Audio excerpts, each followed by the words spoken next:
Welcome to Nicholas Hood III Ministries, a ministry of hope, spiritual inspiration, personal power guided by Christian love. May the power of God's Holy Spirit fall upon you as you sit back and enjoy today's program. I introduce you now to Pastor Nicholas Hood III. Life can be like riding a car on the freeway.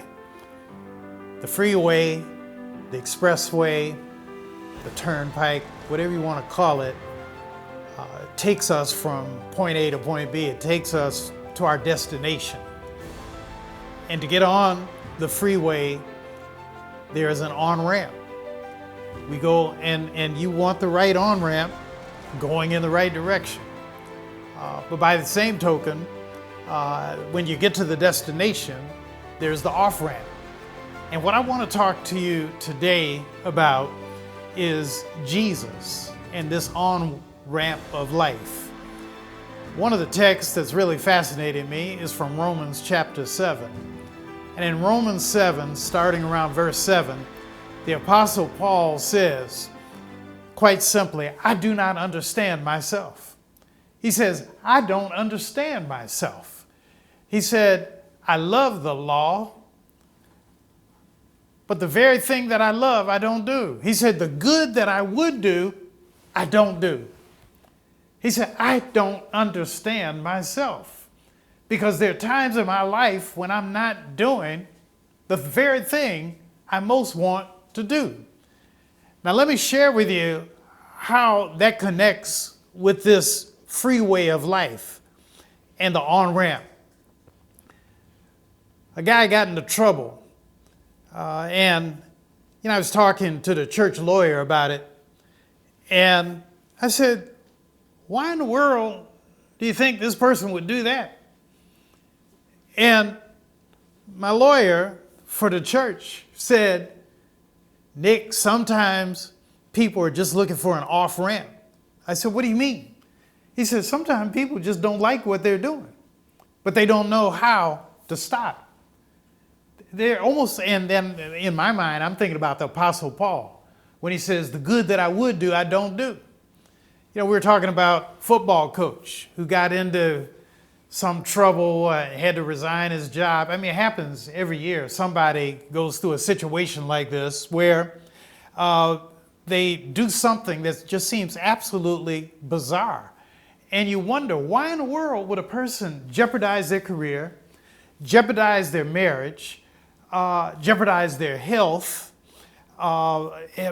just because they make a crazy action, or an action, at least to me, that looks out of character, and something that makes you wonder, why in the world would they do that?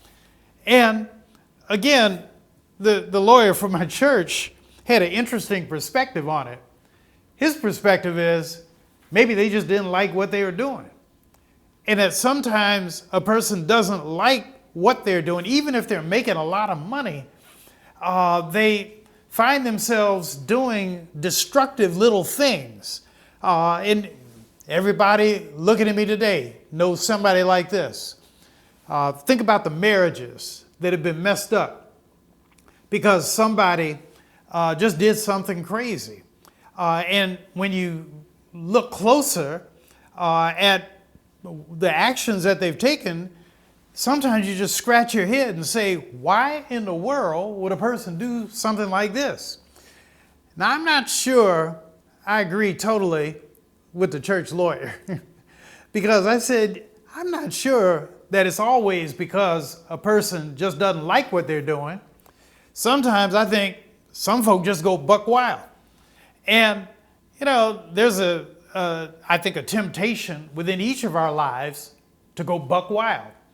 And what I mean by that is, it's not necessarily a case that you don't like yourself or you don't like the life that you're living, you don't like the road that you're on, the destination that you're traveling.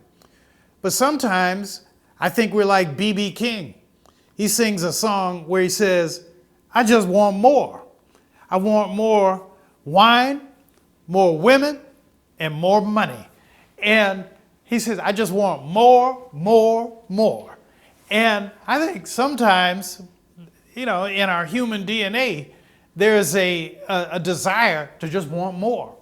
And sometimes in our desire to want more, we will jeopardize every good thing that God has given to us. What the Apostle Paul is talking about in Romans 7 is a warfare, a spiritual warfare. He's saying, I love the law. And the law that he's talking about is the Torah, the Jewish Torah. He's talking about the Word of God that was given to Moses. He's talking about the Word of God given to the prophets. And he's saying, I love the law. But even though I love the law, sometimes I just go crazy. And he says, it's not me that goes crazy, but it's sin that dwells within me. And I think, that sounds great. But a little later in this program, I'm going to have a noted psychologist from Detroit, Dr. George Fleming, on, and we're going to talk about this point, this spiritual warfare between the good that I would do, I don't do. And we're going to talk about this warfare from the perspective of, is it really sin that dwells within you? Because Paul says, it's not me that's doing this. It's really sin that dwells within me. And I look at that and I say, well, definitely it's the sin that dwells within you. But at the same time, is it so much that we should blame sin for your craziness, your bad behavior? Or should we just say that you went buck wild? You just decided that you wanted more? That you decided you wanted to kill somebody? You decided you wanted to rape somebody? You decided that you wanted an extramarital affair? Why is it you've done the thing that you want to do? And why is it you take an off-ramp from that freeway? So the freeway of life. Sometimes, my friends, we are driving a car, and if we aren't careful, you get on the wrong road. And that's why on every freeway, if you look like you're taking a wrong exit, very often there's a sign that in red and white that will say, wrong way, wrong way. And in our lives, I believe that very often God is sending us messages. I think somebody looking at this program right now, this worship service right now, can say, I want you to think about the mistakes you've made in your life. Mistakes with your money, mistakes with your time, mistakes with your love.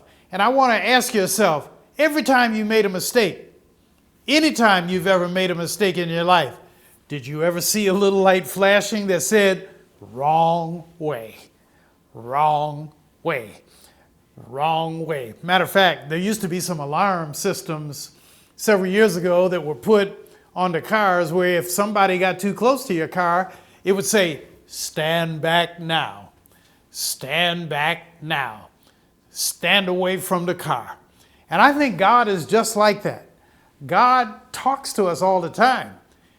But when God is talking to us, telling us, stay on the right road, very often in life, we hear another voice in our mind that says, yeah, God, I hear you, but I'm not going that way because I want to do wrong. Luther Ingram had a very famous song several years ago, around somewhere between 67 and 69, where he said, if loving you is wrong, I don't want to do right. And what would the Apostle Paul say to that? If loving you is wrong, I don't want to do right. What Paul would say is, that's the sin that dwells within me. So I want you to think about this. I want you to pick up the phone, call a friend, tell him Nick Hood's on the line. He's going to be talking with a great psychologist, Dr. George Fleming, in just a few moments. And when Dr. Fleming and I talk, we're going to talk about this concept of the struggle, the human struggle between good and evil, the on-ramp of life, the off-ramp of life, finding the right road in life, and then knowing when to stay on that road. And I'm going to tell you, in my life, I try to stay on the right road. In my life, it has not always been easy. In my life, I cannot tell you I've done everything perfectly. I can't tell you that I never told a lie. I told some people the other day, the biggest lie I've ever made in my life was when I was a young minister in my first year. A church came from Chicago to Detroit to interview me to be their pastor. And when they came, after I answered all the questions that they had, my wife was sitting near me. They had heard me preach at the church, and they wanted to meet me, and they wanted to meet my wife. And the biggest lie I've ever told is one of the big deacons from that church that was interviewing me got a smile, a slick little smile on his face, and he looked at my wife. And I could almost read his mind. And he looked at me and he said, Reverend, I want to know one thing. I said, what's that? He said, does your wife play the piano? And I knew where the guy was going with it. My wife is a very good piano player. Doc Fleming, you may not know that, but she's a pretty good piano player. And when that guy asked me, and smiling, does your wife play the piano? I lied. I said, no, my wife doesn't play the piano. And I said it like that. And what I was really getting at was, I had a feeling that that church was hoping that my wife would be an unpaid pianist for the church, an unpaid piano player. And I said, I'm not starting my ministry, on that kind of footing. I'm not going to put my wife in that position. I said, now, if she wanted to do that, that'd be fine. I said, but, that's not going to be one of the reasons why I take a position at a church or not. And as it turned out, I just stayed at my church, and the rest is history. But the point that I'm making, my friends, is in all of our lives, there's this struggle between good and evil, right and wrong, being on the right road, the wrong road. And I want to challenge you, those of you who are looking at this program today, and I want you to ask yourself, am I on the on-ramp? Am I on the right road? And do I ever get off the right road before it's time? That's the question I have for you. And I want you to know, God has a plan for your life. God put you on the road that you're on right now. And God has a plan for you to live a fruitful life, a wonderful life, a joyful life, a peaceful life, a prosperous life. And God doesn't want you to mess up. And so I'm here to encourage you today. Stay on the right road. Don't get off before your time.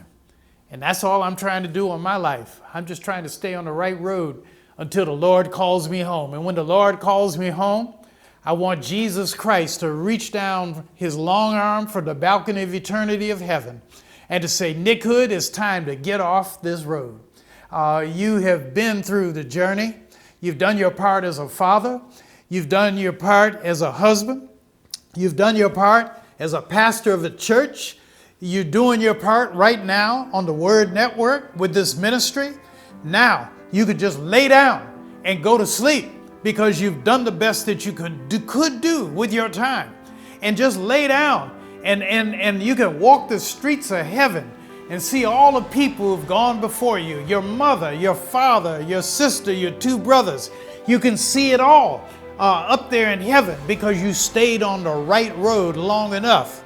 My friends, hold on in faith, keep pushing, and stay on that right road. Stick around, and in a few minutes, I'm going to be back with a great psychologist, Dr. George Fleming, to talk about being on this right road of life. God bless.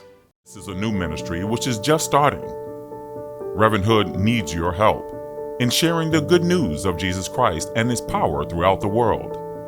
If you would be so kind as to send a donation to Nicholas Hood III Ministries of any amount, Reverend Hood will send you a free complimentary copy of his book of original personal prayers and beautiful photographs entitled The Test, The Strength, The Endurance, and The Way Out. We appreciate your support, and in this way, you can partner with Reverend Hood in sharing the good news of Jesus throughout the world. Please make your check out to Nicholas Hood III Ministries and mail it to 4535 Chrysler Drive, Detroit, Michigan, 48201. Thank you for sticking with us. Today I'm talking with Dr. George Fleming, who's a psychologist. He's a member of the church that I pastor in Detroit, the Plymouth United Church of Christ. And today we're going to be talking a little bit more from his perspective, a psychological perspective of this struggle that the Apostle Paul has between the good that he wants to do, he doesn't do. But before we do that, I just want to say a word of thank you. I want to say a word of thank you to Deborah McIntosh from Mobile, Alabama, for supporting this ministry. She's one of my early supporters. Delgenia Barber from Detroit, supporting this ministry. I want to thank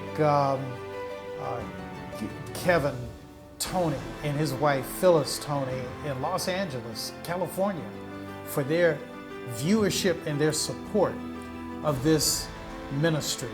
And I thank you so much for your support, and we'll be talking about that a little later. But now I want to introduce you to Dr. George Fleming. Dr. Fleming, how are you doing? Doing well, thank you. Thank you so much for being a part of this program. You heard me it's earlier. my honor. Your honor? Yes. Great.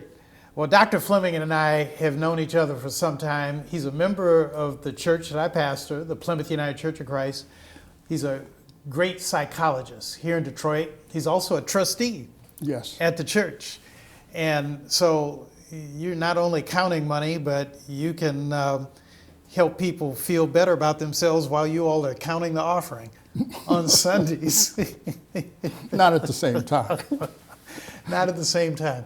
But what do you think about that? I was talking about the Apostle Paul struggling, having a spiritual struggle between, as he says, the good that I would do, I do not do. And those things I don't want to do, I do. What do you think about that? I think what you have presented to us is something that all people ought to do, and that's look at your self-concept. Because your self-concept is made with three components: an ideal self. Who do I really want to be? How do I see myself going forward, 5 years, 10 years, those kind of things. And we also have a self, that's the self-image. We also, that's your ideal self, seeing yourself in the future. And then we have a self-image, seeing ourselves now. How far is that distance from in the future, from where I want to be to what I am now? And then we integrate those two together with our self-concept. What other people tell me, like you said about me tonight, great psychologist. I don't have that in my self-concept. But I see it. But people say it about you. I see it. And so, yes, also, I'm not the only person who's ever said I've that. been doing this for 43 years. I'm board certified. I'm a fellow. I teach college and graduate students. I'm a psychologist on 4 medical staffs I've been on in history. Currently now, the job I have now that I retired to, basically my basic practice, I've had since 1988. I'm senior psychologist at Detroit Police Department. So it's, yeah, I've got a lot of mileage. I come from a great school, Michigan State, and relationship to getting my doctorate and my training, and trained in places, and then went to University of Michigan and trained in neuropsychology.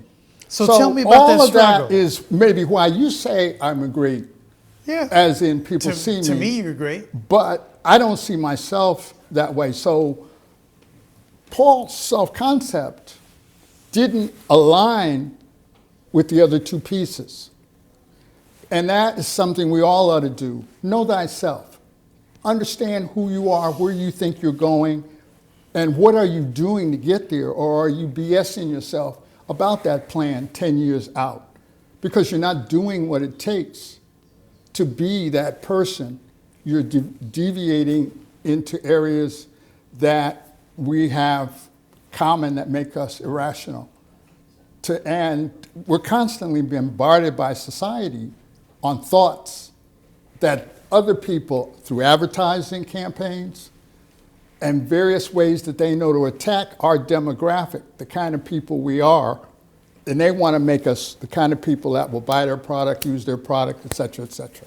So, Dr. Fleming, what do you say to the person looking at this program who is going through a similar struggle to what Paul is going through? Paul is saying, I'm struggling between what I know is right, even what I want to do is right, but I choose sometimes something that's really radically different than what I know I should be doing. What encouragement do you give them?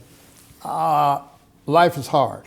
That's basically because you have forces inside your brain that are based on risk reward. Dopamine and serotonin are automatic brain chemicals that human beings need reward. They need to feel good. Even when you're not doing good or feeling good, you need or want to have that feeling. Love, satisfaction, safety.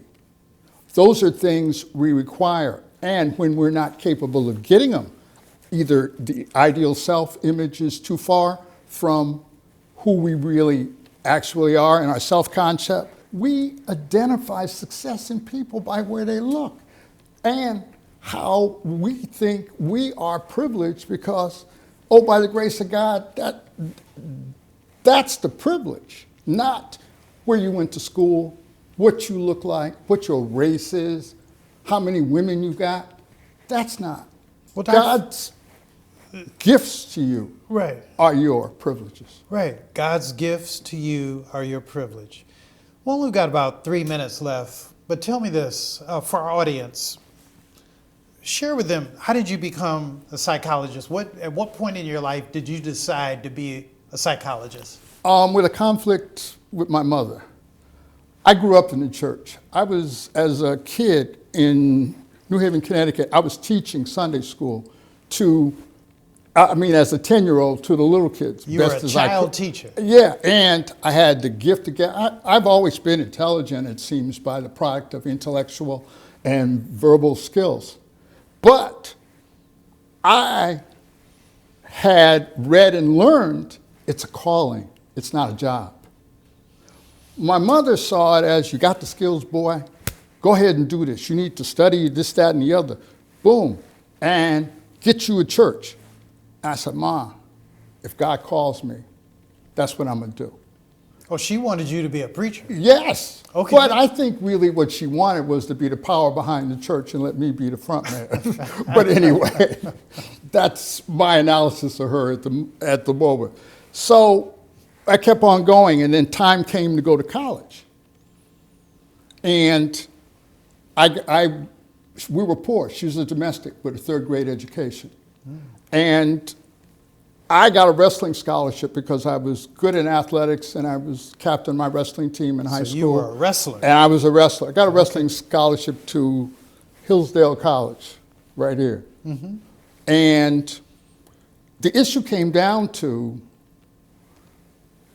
her, at the time, she had to sign for me to go out of state, to come to the state of Michigan to go to college. We lived in, like I said, New Haven, Connecticut. And she wanted to know, would I be, the school had religious services, classes. Now they had a course in religion, and I knew it. And I knew my mother wasn't going to go that deep into what that school was all about. And her boy was going to college. So I told her, yeah. I went to school for a whole year, came back home.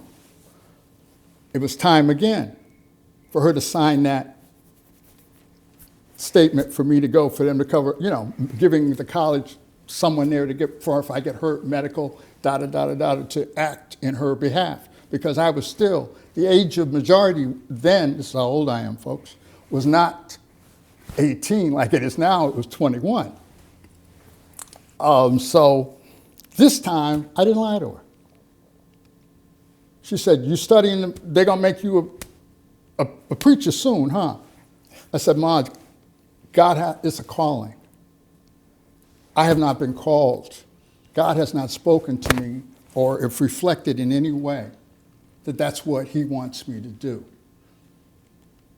So watch out, y'all. You raise your kid in church, and they're gonna bring church back home to you. So I told her, no. So she decided she wasn't signing, and told me rent was going to be, because I was, in my scholarship in wrestling, I had everything paid for, and I had a job that I didn't go to that they paid me for, because I was a kind of little star at Hillsdale. I was good. So I gave her all the money I made for the summer. She gave it back to me and told me, rent is $400 a month. Now this is in 1966. That was a lot of money. Yeah, because I gave her $400 for I had made for the summer. So she told me basically, you have 1 month to live here, and then I'm gonna put you back. What she didn't know was, I called my coach, told him what the deal was. They wanted me back. They said, stay in shape if you have to go, whatever. She had an endowment from New York Life that she had been paying into. I didn't know it, for my college education. New York Life, time I had turned 18, that's when the check was made out to me. She wanted New York Life to give her the money. New York Life said, we can't give you the money. It's his money. My mother and I had a business deal at the table. She signed the check and the papers that the college had made up, making me an emancipated minor in the state of Michigan. I think I was the first male emancipated minor in the state of Michigan. That way I could write my own. I got told Michigan State was looking for PhD black students that were very good, that could do the PhD. My professor at Hillsdale recommended me. He was a Michigan State graduate. Obviously, I got the National Institute of Mental Health Fellowship, a free ride for a PhD, and here I am today. Dr. Fleming, you know, we're about out of time, but that is a powerful story. And it fits right in with what I was talking about earlier, about being on that on-ramp of life and finding your right road. I'm so glad you're going to be with me over the next 3 weeks. And we're going to talk a little bit more about this. We can. But to our audience, I don't know if you've been moved like I have been to hear Dr. George Fleming and his story of how he came to be a PhD psychologist.